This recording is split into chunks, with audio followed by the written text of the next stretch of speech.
So, when did you join the Navy? I think in March 1939, I think. How old were you? Going on 19. 19. About 18 and a half, I suppose. And what happened after that? Where did you go? Well, I joined the Naval Reserve at Port Melbourne. And, that was quick. Quick service.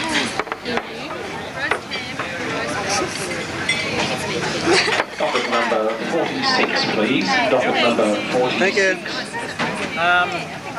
Yeah.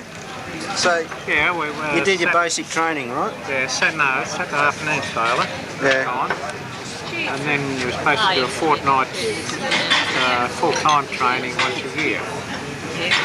The war came along and I was called up just after the war started, end of the day. And cheers. And I had a draft for the Vampire. Yeah. And that's the one in the photo where you're standing. the one in the photo. And for some reason the draft was stopped and I was called back to my job. Back to where? Back to my job. What job was that? Well, I was working for a company called Rock Thompson, working in their garage, maintenance on cars, maintenance on their fleet of cars, assistant to the motor mechanic and also their driver, truck driver. Right, so you're in the Naval Reserve, and you didn't get the Vampire and then you got sent back to work. That's right. And then in November, I think about November the 3rd, I had to report back to the depot. What year was it? It's 1939. Yeah. November 3rd, report to the depot, and I was right in then. I was up for service. The full-on Navy. Service. Docket number 25, Did my please. basic Docket training number at Port 25. Melbourne, and left Port Melbourne on about January the 11th, I think it was. What year? 1940. And with a draft to the West Coast. Yeah. What was that? What sort of ship was that? Merchant cruiser. Yeah. And What, that was armed, was I it? had to join that at Woolwich Dock in Sydney. It was still being transformed from a passenger steamer. It used to be a coastal steamer owned by Huddart Parker. Was that armed? It was armed by the time I got on it. It carried 7 6-inch naval guns, 2 anti-aircraft guns, and light armament from the wing to the bridge. To make it unsinkable, they had the hull filled with 44-gallon drums. The 44-gallon drums were filled with ping pong balls. Wow. So they couldn't sink it. I bet it still would have sunk. Oh, it still would have sunk, I suppose. They got a torpedo in the right place, but fortunately we didn't get a torpedo. Anyway, we had to finish wait till they finished. The doctors finished working on it. We commissioned on the 14th of February, I think it was, 1940. We then went out and did gunnery trials and all that sort of thing, and early in March we set off for north. We had to go up and patrol Macassar Straits. Which straits? Macassar Straits. Yeah. And relieve the Manura, which was up there patrolling at that particular time. Well, we went up via Brisbane, Townsville, up through the Whitsunday Passage, and then round to Darwin, into Darwin, and that would have been probably March, yeah, about the end of March, I think, or early April, we got into Darwin for the first time. And we then went up for, I think, about 8 weeks, 6 or 8 weeks we were at sea, that trip, patrolling the Macassar Straits, up and down through all the islands there. During that particular time we chased a Norwegian ship. We challenged her, she wouldn't respond, so we chased her and chasing her right up to the Philippines until we caught up with her and took her captive and put a crew aboard, a prize crew aboard. They took her to Singapore. We returned to, from there we returned to Darwin after we'd finished that patrol. And from Darwin we went down via the west coast down to Derby, Wyndham, Broome. And from Darwin we went down via the west coast down to Derby, Wyndham, Broome, down to Fremantle. And we were in and out of Fremantle doing convoys, short convoys out partway across the Indian Ocean for a month or two, and then we were sent to Colombo to do convoys from Colombo across to Bombay, Aden, Persian Gulf, down the coast, the east coast of Africa, down as far as Mauritius. What year was all this in? 1940. Yeah. And but our base was in Colombo. Kept going back to Colombo after each convoy. Anyway, we left Colombo somewhere around Christmas time, 1940, and we got back, called into Fremantle, but we only stayed in Fremantle about 8 hours. And in the meantime, I think they'd been laying mines across Bass Strait. The idea was to go into each port and give the natives from that port, like the Perth, all the fellas from Perth, give them shore leave in Western Australia. Docket 26 please, number 26. Call into Adelaide, and then Melbourne, and then back to Sydney, but unfortunately the Germans had mined Bass Strait, and we couldn't do that. We had to go part way round. We went right down the west coast of Tasmania, and then back up and into Bass Strait because they'd swept the strait by then. Speak up. They'd swept the strait by then. And then we bypassed Adelaide and Melbourne and straight up to Sydney. And we paid off from the ship, I think, on about the 14th of February 1941. When I paid off, I was sent over to the Cuttable at Garden Island, and What was the Cuttable? Cuttable was an old ferry used as a no, it was Penguin I was sent to, that's right. It was before Cuttable came along. It was the Platypus. It was alongside Garden Island. I was drafted to the Platypus. And from the Platypus, I was involved in relieving on minesweepers, fellas on leave and all that sort of thing. Security work on the Queen Mary and the Queen Elizabeth. Gangway guard, that was the security work. So when you were on minesweepers, did you go down towards Tasmania or up north at all on the minesweepers? Only up north of Newcastle, that's all. Oh, you're not down. North, like off the New South Wales coast. Yeah. Do you remember the name of any of the minesweepers you were on? Oh, the Benbow was one of them, the Cayandra was another. I think another one I relieved might have been that one that sunk off Wollongong, the name of the one you worked. Bombo. The Bombo. I think I was on the Bombo for a little while. But there were several I was on and off, you know, probably I'm only on a fortnight or something like that. Yeah. Docket 27 and docket 28 please. I was then sent to the diving party. After I think I said I went to Tasmania on the Queen Elizabeth and Queen Mary. Went to Tasmania on the Queen Elizabeth. Yeah, and the Queen Mary. As security. Them as security guard. Yeah. While I was on the Queen Elizabeth, I was charged with letting in any alien aboard and was under close arrest for 24 hours. You're under arrest? Under close arrest, yeah. Yeah. Locked up for 24 hours. While they investigated this bloke, and he turned out to be a German seaman off a ship. He was a German national. And the civil police took him over and he was interned, and we're exonerated, the other guard and myself were exonerated because we found out he came across from a tanker which is tied on the other side of the Elizabeth. He came over that gangway with the crew of the tanker. So we're exonerated from the charge of letting an enemy alien aboard. And I went back to the Elizabeth after being locked up for 24 hours.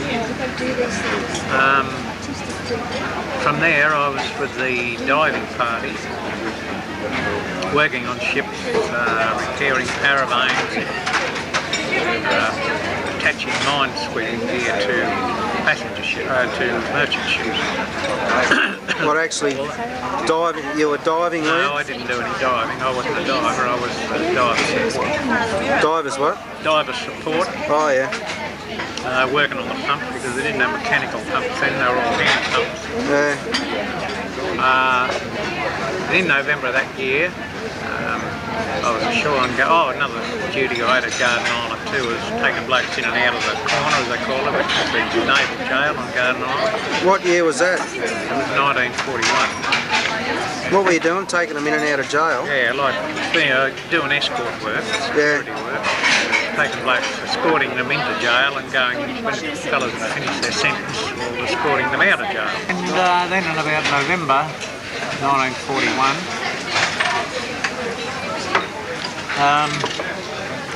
the Navy in all their wisdom decided to send an oil lighter up to Darwin to oil the cruisers. And they called for volunteers, you and you, and I was one of the U's. And there were 12 of us altogether, put on this oil lighter, which is only 100 foot long. Yeah. And no motor or anything like that, had to be towed, and they designated the Ballarat as being the ship that would tow it. Yeah, up to Darwin on oil lighter number 1. Anyway, we got into Darwin sometime early November, I'd say. And I was transferred ashore at HMAS Melville, and my duty was then to go as crew on the Commodore's barge. And I was bow hanging on the Commodore's barge for quite a while, and relieving... What's a bow hanger? Make sure it doesn't crash into the... on the bow with the boat hook and hangs onto a ship when you go alongside. Oh yeah, right. So as it doesn't drift away. Yeah. And when the coxswain went on leave, I was to relieve coxswain on that. And later on I was also the harbour master's coxswain. Yeah, look at all that. Anyway, I was there for the first raid down on the harbour. You're on the barge, the Navy, the boat that patrolled Darwin Harbour when the first Japanese air raid came over, was that right? That's right, that's correct. Yeah. That was the first raid. That was the first raid, yeah, that happened at 10 minutes to 10 on the 19th of February 1942.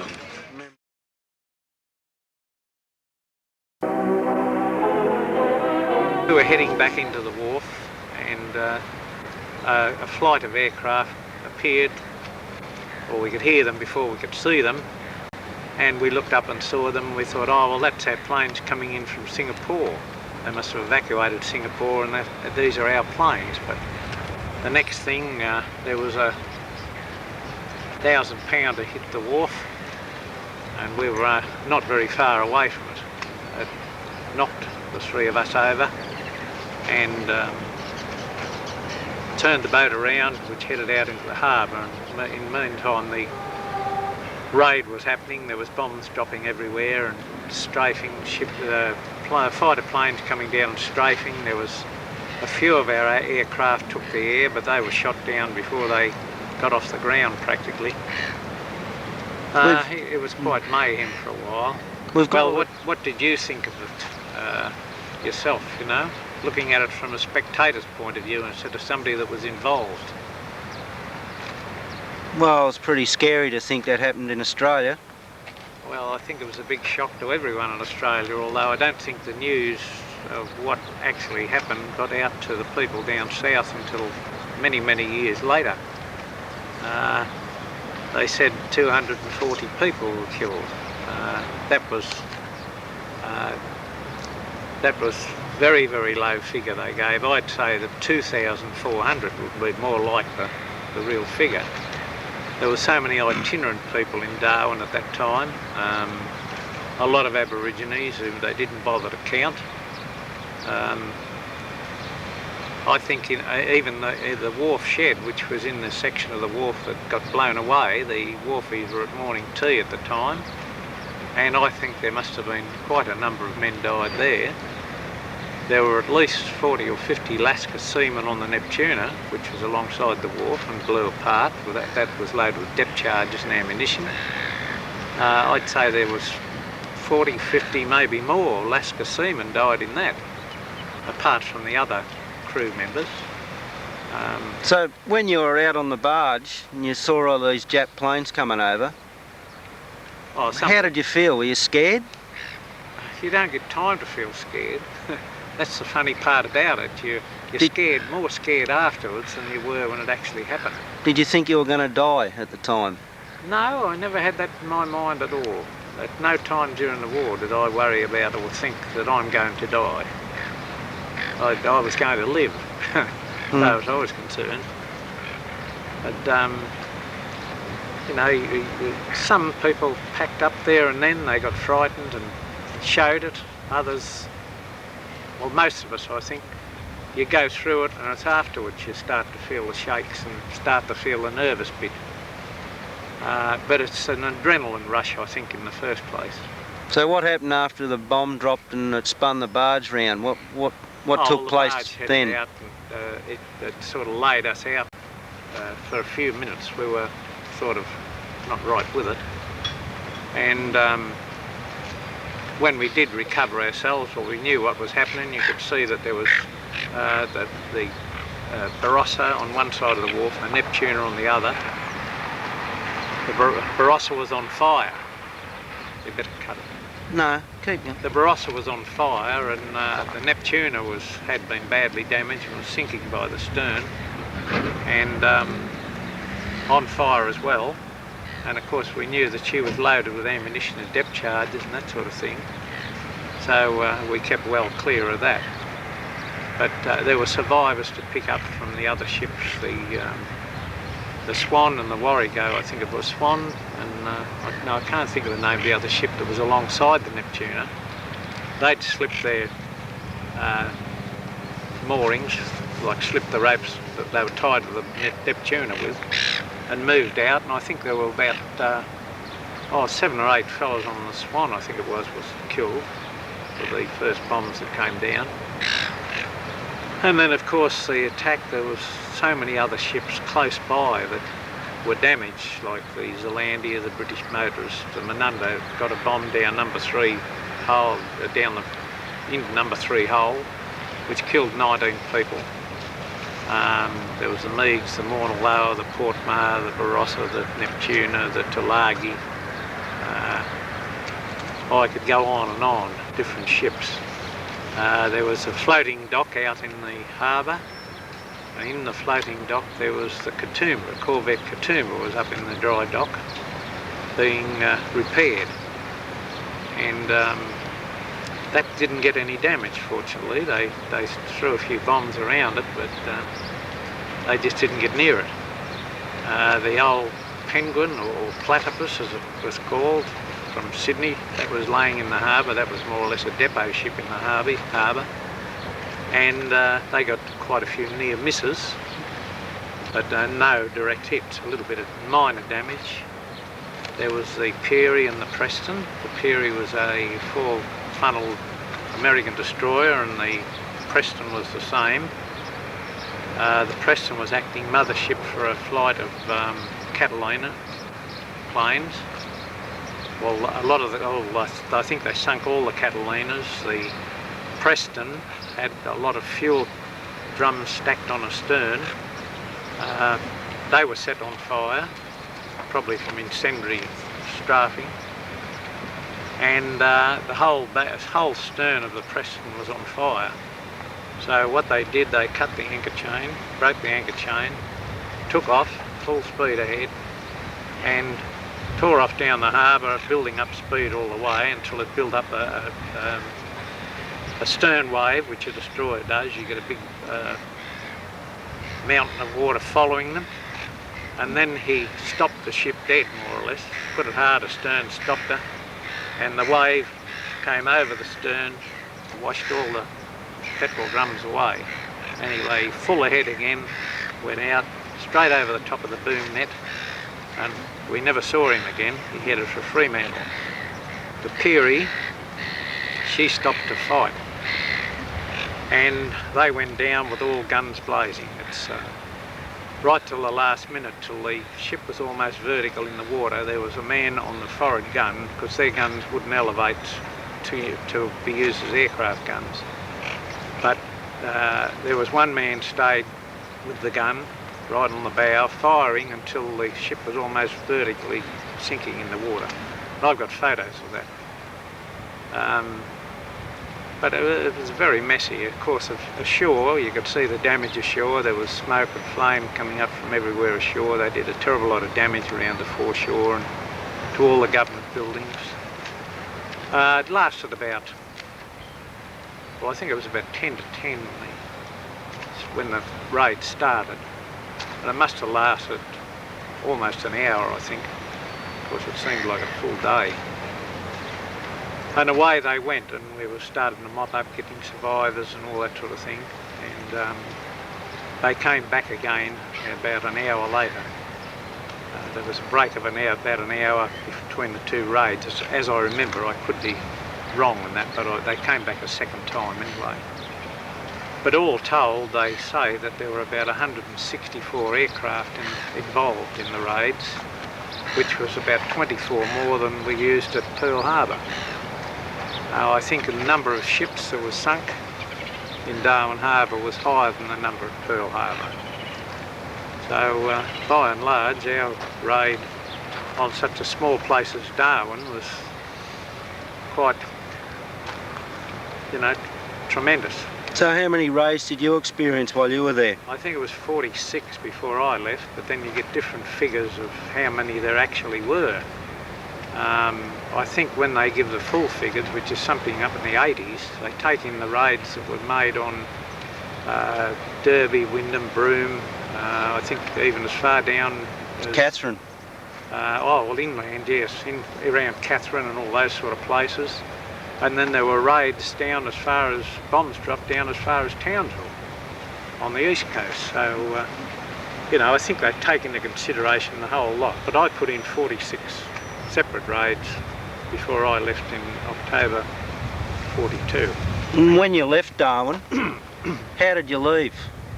Did you come back by ship or? No, the way we left, we were put into open rail trucks, like cattle? Well, they weren't cattle trucks, they were just open trucks. Mm. And we were taken down to Laramar, which is the railhead from Darwin. I can't remember how many miles down, that's probably 100 miles or something like that south of Darwin, could be a lot more than that.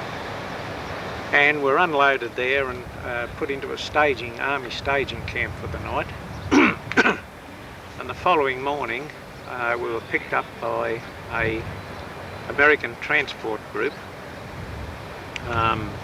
all Negroes, because they kept all the Negroes up in the territory and places away from cities in Australia. And we were loaded onto these trucks, and I suppose in the convoy there'd have been anything up to 20 trucks, because we were carrying all the men on draft from Darwin, plus all the surviving crew of the Voyager had gone aground on Timor.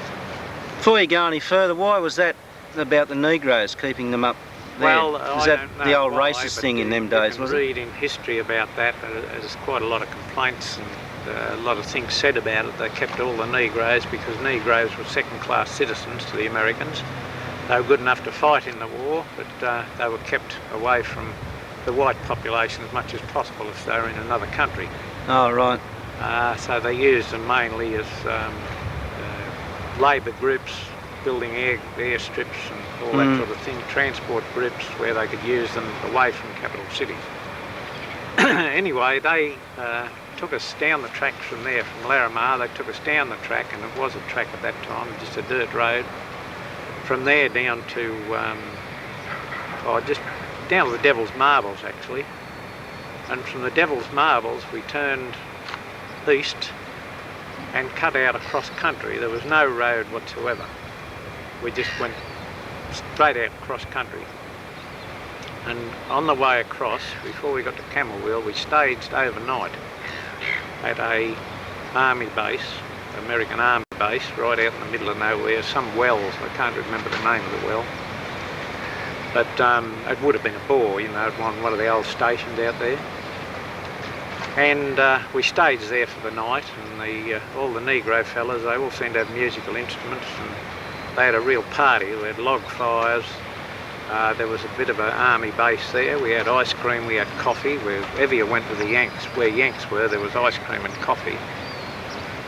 And the American Negroes put on a concert that night, all playing different instruments, singing and all that sort of thing around the campfires. A great night. Actually, the driver of the vehicle that we were in was the little Negro boy that used to be in the Our Gang comedies in the 20s. Buckwheat? Buckwheat, yeah. He was the driver of our vehicle. Anyway, we took off again the next morning and headed over through Camberwell, where we picked up what there was of a road, which was still sticks in my mind. It was a very windy road and up a very hilly sort of road, and took off in the direction of Mount Isa. Anyway, we staged again overnight at Mount Isa, and then they put us on a train which took us to Townsville. Now the train was a very antiquated sort of thing. It was loaded up with, oh, there must have been probably 150 of us men altogether, or possibly more. When you came to any sort of a gradient, we all had to get out and walk alongside the train. There was only one engine on the train, and it just didn't have the power to pull the train with all these people on it. So we'd have to get out and walk alongside it while I got up the grade, and then take off on the other side again. Anyway, that took us across to Townsville. They put us on a train from Townsville down to our home ports, Sydney, or Brisbane, wherever we were, wherever we had to go, you know, wherever we lived or where our depot was. So where did you get stationed? Well, from there? Where did you get posted then? I got posted then to Rushcutters Bay, because to get out of Darwin I'd volunteered for the Fairmile course. I'd been relieving coxswain on the Commodore's barge in the last 3 months before I left. And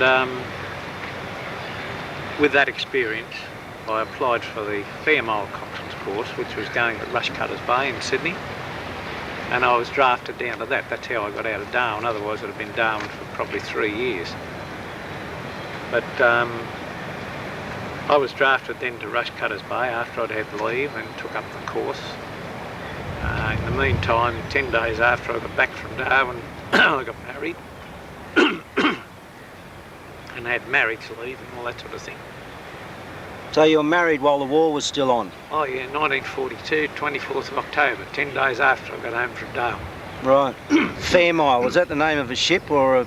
They were submarine chasers. Oh yeah, right. About 110-foot craft built by Helverson in Sydney. Timber hull, diagonal plank timber hull, and well, I can't think what the motors were, but they were a pretty powerful thing. They could probably do 18, 20 knots, and they were very fast and very uncomfortable boat though. They're very uncomfortable at sea. And they were built as submarine chasers, like to dropping depth charges, detecting submarines and all that sort of business. So you're taken off that course, yeah. And then what happened? From then I went to, that was 1942, I went across to Garden Island for a couple of weeks, and then I was posted to a patrol boat, the Yarrama.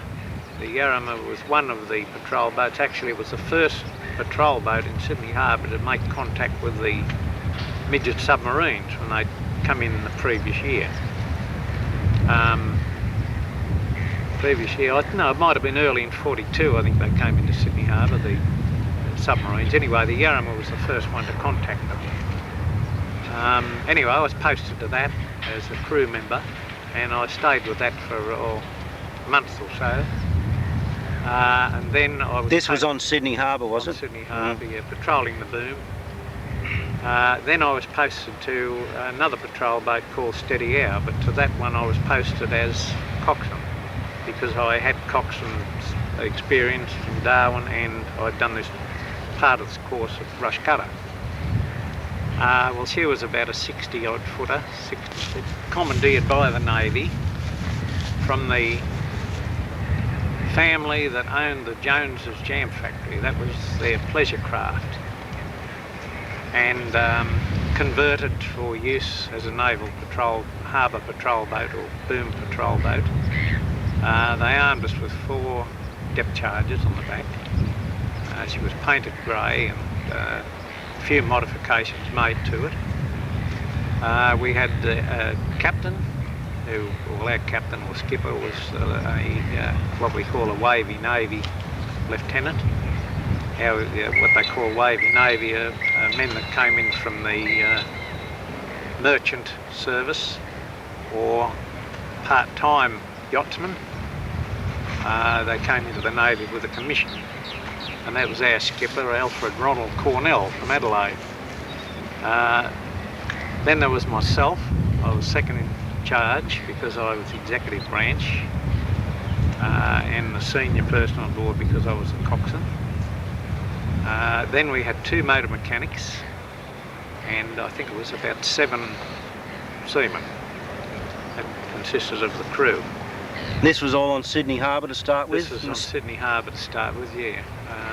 Well, we stayed on Sydney. I stayed on Sydney Harbour as coxswain of that, and with the flagship got burnt out. That was the Southern class Silver Cloud. She got burnt out in Balmoral Bay, and we became the flagship of the squadron. And we stayed as a flagship until we got posted to Wollongong Harbour to patrol this section of the coast. From Wollongong around the 5 Islands and down around Port Kembla here, patrolling the roads and doing the examinations and recognitions on ships as they came in. They had to give us their recognition signals, and we were in touch with the army batteries ashore by radio telephone if they gave the wrong signals, and the big guns on the shore here were pointed at them, and we would have to threaten that we'd put a shot across their bows unless they stopped and gave us the correct signal. When you were on the Steady Hour in Sydney Harbour, did you experience any submarine scares? I joined it on the 13th of April 1943, and the 19th of April 43, the 13th of April 1943, on Anzac Day, which is 25th, we were out patrolling, and the boom had been opened to allow a ship through, and the boom closed after the ship went through, but there was a turbulence in the water. Now, I'd had past experience by being mothership or working on a mothership to 2 British submarines, and I'd seen submarine turbulence before, and I reported to the skipper that I thought it was submarine turbulence. And a few minutes after that we got a signal from Southhead Station to say that something had crossed the loop. They had magnetic loops on the floor of the harbour which detected anything you couldn't see on the surface. If there was something passed over them underneath, that would throw up at the signal station on Southhead Army Barracks or Naval Section. And there was this alarm came through, so we flew madly about and threw a couple of depth charges out, but there was no result. But we later found out that their depth charges had damaged the loop further, so it was a non-result. But that was the only other scare we had, submarine scare in Sydney Harbour. That was after the first one, was it? Oh, that was... Or well before it? That was probably a year afterwards. Right. From the time the first submarines got in there. Anyway, we were sent down here, as I said, about patrolling down around the coast here. And where was the steady hour moored? Down here on that jetty behind you, wasn't it? When we used to come in, spend any time at Port Kembla, it was moored almost right behind where I'm sitting, on the opposite side of the wharf actually. And that's where we could pull in and lay overnight if we were off duty. Mm. But most of the time our base was Wollongong Harbour. But I spent quite a few months down here. It must have been probably about 6 or 7 months we spent on station down here. Then the steady hour was paid off and she was being sent to New Guinea. So they took us back up and put us on a slipway at West Cutters Bay, and that's where the ship was refitted, and we were paid off from there. Well, I was immediately drafted to another patrol boat as coxswain once again, the Marlene. She was about an 80-footer, and the story was another Helderson-built thing, I think. She was an 80-footer, and she was said to have been 2 different ships built to the same plan, but 2 different ships. One had been damaged on the stern, one had been damaged on the bow. So they cut them in half, and they put the 2 halves together and made one full boat, which was longer than the original plan. Anyway, I was in that for a couple of months, I suppose, and then they paid her off and sent her to New Guinea to follow the steady hour. From there, I was then sent. That would have been sometime in '44, and I was sent back to Balmoral Depot and given a job as working in the gymnasium, keeping the place clean, and also off-siding to the padre who had his office in part of the gymnasium. I had to make appointments with men that wanted to see the padre. I had to assist. Was this because of your hearing disability? Yeah, I was awaiting discharge then because of the hearing disability.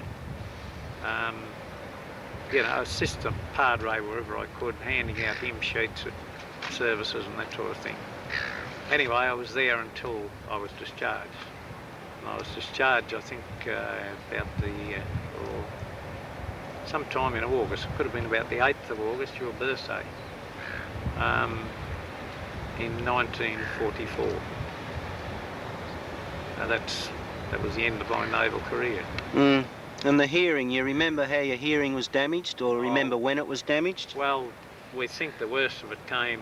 I had a tropical disease in the ear when I first went away. We were patrolling up through the Indonesian archipelago for a couple of months, and when we did get a chance to get ashore on recreation to be on tropical islands, uninhabited islands, we'd go swimming, that sort of thing. I got a tropical disease in the ear, and that started it off. And then the concussion of 6-inch guns in the Westralia, and later on the bombing in Darwin sort of destroyed it altogether. But it left me totally deaf, with absolutely no hearing and no chance of ever having hearing in the left ear, and impaired hearing in the right ear. At that time it was only probably 25% impaired, but prognosis of that I would be totally deaf and have no hearing at all by the time I was 45. But I've had some residual hearing up until recently. With the assistance of a hearing aid, I get by. How did they find out you had hearing damage? There was a bit of a story to that, wasn't there? Oh, well, I was on sentry duty one night. I had the middle watch on sentry duty. Beg your pardon? I had the middle watch on sentry duty, and the middle watch is from 12 at night to 4 in the morning. Mm. And whilst on sentry duty, that was a patrolling job around the perimeter of the depot, and as was always done, there's always an inspection of the sentries during the night. The duty officer goes around and checks on all the sentries, does a walk around. They approached me and I didn't hear them. I didn't challenge them, And of course, because I hadn't challenged them, I was put up on a charge of neglecting my duty as a sentry.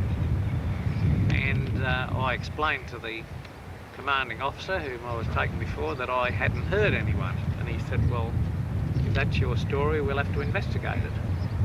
So I was sent to the medical officer, who in turn sent me out to Randwick Hospital. And they confirmed that I had severe hearing damage. How long after you were discharged did the end of the war come? Oh, it'll be roughly a year. I was discharged in the August 44, and it was mid-45, a little bit later than mid-45, and the war finished. So that was roughly 12 months later, at which time I was working in the pipe factory. Right, and did you get involved with the celebrations on VP Day or VJ Day or whatever it was called? Yeah, the news came through, I think, around 11 o'clock in the morning before the news was released, although they'd known probably 24 hours before. And of course, most factories, shops and everything shut down for the day, and everyone flocked into town. Well, I went straight home when we knocked off at about 11. I went straight home to where I was living at Ashfield and picked up your mother and got into my old uniform and went and picked up Jean. I think we'd rang Jean, got in touch with her somehow, met her anyway, but where the three of us celebrated together in town, and there were hundreds of thousands of people, which you'd probably see by the old documentaries, just what went on that day. It's a day to really remember. So that's about all I can tell you about that, because that was the end of the war, the end of my involvement with wartime things. So from that point on, I was in Civvy Street. Had to learn again to live as a civvy.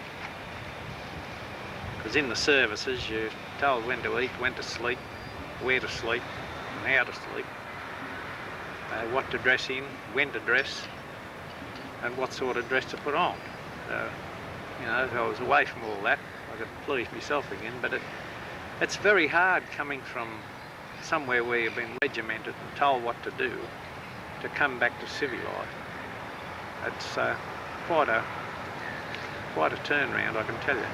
Something you've got to experience to know what I'm talking about. That's about all I can tell you about that area, that part of my life. Is that okay? yeah, it's good. When they begin the beguines, it brings back the sound of music so tender. It brings back a night of tropical